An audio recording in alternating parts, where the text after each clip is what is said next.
नमस्कार। जब कभी कैंसर या किसी मुश्किल जेनेटिक बीमारी जैसी गंभीर समस्या सामने आती है, तो अक्सर एक टेस्ट का नाम सुनने को मिलता है, एनजीएस, यानी कि नेक्स्ट जनरेशन सीक्वेंसिंग।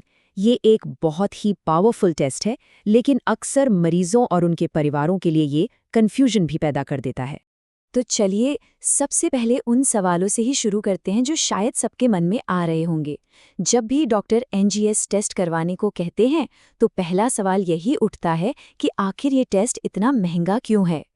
और फिर दूसरी बड़ी चिंता होती है इंतज़ार की, कि इसकी रिपोर्ट आने में इतना ज़्यादा वक्त क्यों लग जाता है। देखिए, ये दोनों ही सवाल बिल्कुल जायज़ हैं और आज हम इन्हीं सवालों के जवाब ढूंढने की कोशिश करेंगे। तो आइए इस पूरी प्रक्रिया को एकदम आसान भाषा में समझते हैं। हम ये जानेंगे कि डॉक्टर ये टेस्ट क्यों करवाते हैं, ये टेक्नोलॉजी एक टॉर्च और सर्चलाइट की तरह कैसे अलग है, मरीज के लिए सही टेस्ट कैसे चुना जाता है, लैब के अंदर असल में होता क्या है और आखिर में आप नतीजों को लेकर क्या उम्मीद रख सकते हैं। तो सबसे पहले और सबसे ज़रूरी सवाल, आखिर मॉडर्न मेडिसिन में एनजीएस की ज़रूरत ही क्यों पड़ती है। इसे सिर्फ एक टेस्ट की तरह मत देखिए, ये प्रिसीजन मेडिसिन मतलब बिल्कुल सटीक इलाज की तरफ एक बहुत बड़ा कदम है। डॉक्टर आमतौर पर कुछ खास हालात में ही इस टेस्ट की सलाह देते हैं, जैसे कि ये पता लगाने के लिए कि किसी खास तरह के कैंसर पर कौन सी दवा सबसे असरदार होगी, या फिर उन दुर्लभ बीमारियों की जड़ तक पहुंचने के लिए जिनका कारण आम टेस्ट से पकड़ में नहीं आ रहा हो। और हाँ, ये जांचने के लिए भी कि परिवार में कोई बीमारी पीढ़ी दर पीढ़ी तो नहीं चली आ रही है। अब इस टेक्नोलॉजी के पीछे के साइंस को समझने का एक बहुत ही सिंपल तरीका है।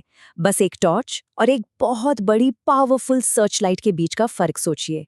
ये जो आमने सामने की तुलना है ना, ये इसे समझने का सबसे अच्छा तरीका है।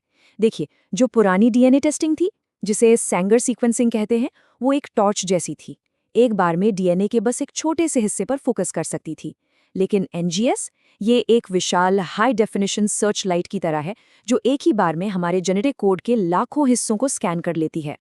यहाँ एक और बात समझना जरूरी है कि एनजीएस किसी एक अकेले टेस्ट का नाम नहीं है। ये असल में अलग अलग तरह के टेस्ट का एक पूरा ग्रुप है और डॉक्टर मरीज की जरूरत के हिसाब से सही टेस्ट चुनते हैं। जैसे अगर कैंसर के लिए एक टारगेटेड दवा ढूंढनी है तो डॉक्टर्स सॉलिड ट्यूमर पैनल करवा सकते हैं। अगर किसी दुर्लभ जेनेटिक बीमारी का पता लगाना है तो होल एक्सोम सीक्वेंसिंग होती है, जो हमारे लगभग 2% डीएनए की जांच करती है। और बहुत ही ज़्यादा कॉम्प्लेक्स मामलों में होल जीनोम सीक्वेंसिंग की जाती है, जो हमारे पूरे 100% डीएनए को पढ़ लेती है। तो अब चलते हैं लैब के अंदर। ये टेस्ट आखिर काम कैसे करता है, इसकी प्रोसेस को समझने से ही ये साफ हो जाएगा कि इसमें इतना वक्त और पैसा क्यों लगता है। जरा इस बात पर गौर कीजिए, एक अकेले एनजीएस टेस्ट से इतना डेटा निकलता है कि उसे स्टोर करने के लिए एक आम लैपटॉप की मेमोरी कम पड़ जाए। हम बात कर रहे हैं टेराबाइट्स ऑफ डेटा की। तो आपके डीएनए सैंपल का सफर कैसा होता है? इसके 3 मेन पड़ाव हैं। सबसे पहले, लैब की मशीनें डीएनए को पढ़ती हैं और रॉ डेटा बनाती हैं। फिर बायोइन्फॉर्मेटिक्स के एक्सपर्ट्स सुपर कंप्यूटर्स की मदद से उस विशाल डेटा को एनालाइज करते हैं। और सबसे आखिर में, जो सबसे जरूरी है, वो ये कि वैज्ञानिक पता लगाते हैं कि हजारों जेनेटिक बदलावों में से कौन सा बदलाव असल में बीमारी की असली वजह है। और यहीं पर इंसानी दिमाग और तजुर्बे की जरूरत पड़ती है। ये काम सिर्फ मशीनें नहीं कर सकती। डेटा के उस समंदर में से, उस शोर के बीच में से बीमारी पैदा करने वाले उस एक म्यूटेशन को ढूंढना एक माहिर वैज्ञानिक का ही काम है। तो अब आते हैं उन्हीं 2 जरूरी सवालों पर जहां से हमने शुरुआत की थी, यानी टाइम और कॉस्ट। आमतौर पर एक एनजीएस रिपोर्ट आने में 2 से 4 हफ्तों का समय लग जाता है।